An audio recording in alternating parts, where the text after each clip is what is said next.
Everyone. तो आज start करते हैं एक्सरसाइज 12.1 क्वेश्चन नंबर 2। तो देखिए यहाँ पे आइडेंटिफाई करना है। Identify the terms and their factor in the following expression. आपको आइडेंटिफाई करना है, दैट मीन्स कि आपको पहचानना है कि इस एक्सप्रेशन में आपको कितनी टर्म्स दी गई हैं और उसके फैक्टर क्या है। तो देखिए टर्म्स निकालने के लिए आपको पता है कि टर्म्स क्या होता है। तो टर्म्स आप पहले वाली वीडियो में आप जब थियोरेटिकल सारी चीज़ें समझ रहे थे तब आप समझ उसमें जाके देखना, अगर समझ ना आए और उसमें मैंने पूरी तरीके से समझा दिया है। ये देखिए अब टर्म्स क्या होता है। टर्म्स होती है हमारी, ये वन टर्म्स है और ये टू टर्म्स है।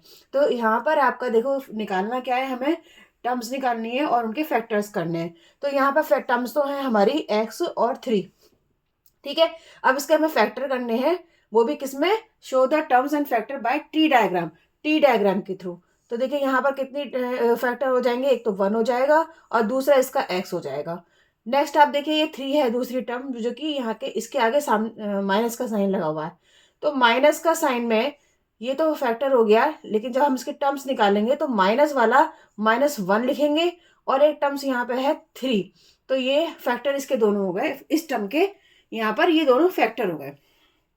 अब देखिए यहाँ पर बी पार्ट देखिए, बी पार्ट में क्या करना होगा हमें।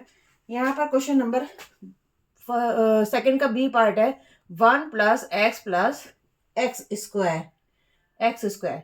तो यहाँ पर हमें क्या करना है, इस एक्सप्रेशन, ये एक्सप्रेशन गिवन है, इसमें हमें फैक्टर बताने हैं और इसमें टर्म्स बतानी है। तो टर्म्स तो आप देख रहे हो कि एक टर्म ये है, एक टर्म ये है और एक टर्म ये है, ठीक है। अब इस टर्म्स के फैक्टर बताने हैं। तो देखिए आप पहले टर्म लिस्ट लिख दीजिए, एक तो 1 टर्म है और एक x टर्म है और एक x² टर्म है, ठीक है। अब यहाँ पर इसके फैक्टर करिए, तो 1 का फैक्टर तो 1 ही हो जाएगा और x का फैक्टर यहाँ पर 1 भी हो सकता है और एक x तो है ही, और यहाँ पर x² का फैक्टर होगा आपका एक तो 1 और एक x। अब x की पावर 2 है यहाँ पर, तो x की पावर 2 है तो हम इसको x को 2 बार लिखेंगे। तो x x x इसके 3 टर्म्स हो गए। तो ये हुआ हमारा क्वेश्चन नंबर सेकंड का ए और बी पार्ट। अब करते हैं हम सी पार्ट। नेक्स्ट है इसमें सी पार्ट। सी पार्ट में है आपको टर्म्स दी गई हैं y और y³। तो y और y³ टर्म्स के आपको फैक्टर करने हैं। तो सबसे पहले आप टर्म्स यहाँ पर शो कर दीजिए कि एक टर्म तो यहाँ पर y है और दूसरी टर्म यहाँ पर y³ है, ठीक है। यहाँ पर साइन माइनस का है, तो इसके कितने फैक्टर होंगे, एक तो 1 फैक्टर होगा, एक y फैक्टर होगा। सिमिलरली यहाँ पर है, इसका माइनस लगा हुआ है इसलिए -1 फैक्टर हो जाएगा और y की पावर 3 है तो यहाँ पर हम y को 3 टाइम्स लिखेंगे, y और एक ये y, ठीक है। तो ये इसके हो जाएंगे फैक्टर। अब नेक्स्ट देखिए इसमें डी दे रखा है 5x y² + 7x²y। तो इसमें आपको जो टर्म्स कितनी दी गई हैं, ये टर्म्स तो आपके पास 2 ही टर्म्स हैं, एक तो 5xy² और एक 7x²y।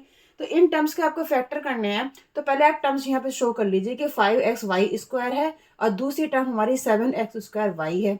यहाँ पर इसके फैक्टर करेंगे तो एक तो 5 हो गया, एक यहाँ पर ये x है और y की पावर 2 है तो y को हम 2 टाइम्स लिखेंगे, ठीक है। तो ये इसके फैक्टर हो गए। नेक्स्ट हमारा ये है कि एक तो 7 फैक्टर हो गया, x की पावर 2 है तो एक इसके x को 2 टाइम्स लिखना होगा, y का एक ही बार लिखना पड़ेगा क्योंकि यहाँ पर y की पावर 1 है। तो ये तो हो गया इसका डी पार्ट। अब आप देखेंगे इसका ई पार्ट। ई पार्ट कहता है कि -ab + 2b² - 3a²। तो यहाँ पर आप टर्म्स तो देख रहे हो 3, क्योंकि एक तो ab टर्म है, एक 2b² टर्म है और एक माइनस का 3a² टर्म है, 3a² है। तो इसके फैक्टर अब हमें करने होंगे। तो फैक्टर कैसे करेंगे, इसके देखिए फैक्टर होंगे, एक तो माइनस लगा हुआ है यहाँ पर तो -1 लिख सकते हो, एक a है और एक b है तो यहाँ पर शो कर दोगे कि a b इसका फैक्टर होगा। सिमिलरली आपके पास एक टर्म ये है, आप अलग अलग करके भी लिख सकते हो और ये इस तरीके से भी लिख सकते हो। तो एक तो इसके फैक्टर 2 हो जाएगा और b की पावर 2 है तो b को हमें 2 टाइम्स करना होगा। तीसरा फैक्टर हमारा है 3a²। तो इस टर्म है हमारी 3a², इसके फैक्टर करने हैं हमें। तो इसके आगे माइनस का लगा हुआ है तो एक फैक्टर तो इसमें -1 हो गया, दूसरा 3 होगा और ये a² है तो a को हम 2 टाइम्स लिखेंगे। तो a को हम 2 टाइम्स लिखेंगे तो एक तो a ये हो गया और एक a यहाँ पर लिख सकते हो आप। तो ये इसके फैक्टर हो गए। तो इस तरीके से क्वेश्चन नंबर कंप्लीट होता है। अगर आपको ये वीडियो पसंद आ रही है, आपको समझ में आ रहा है, तो आप इस वीडियो को लाइक करिए, शेयर करिए और सब्सक्राइब भी करिए। Thank you very much.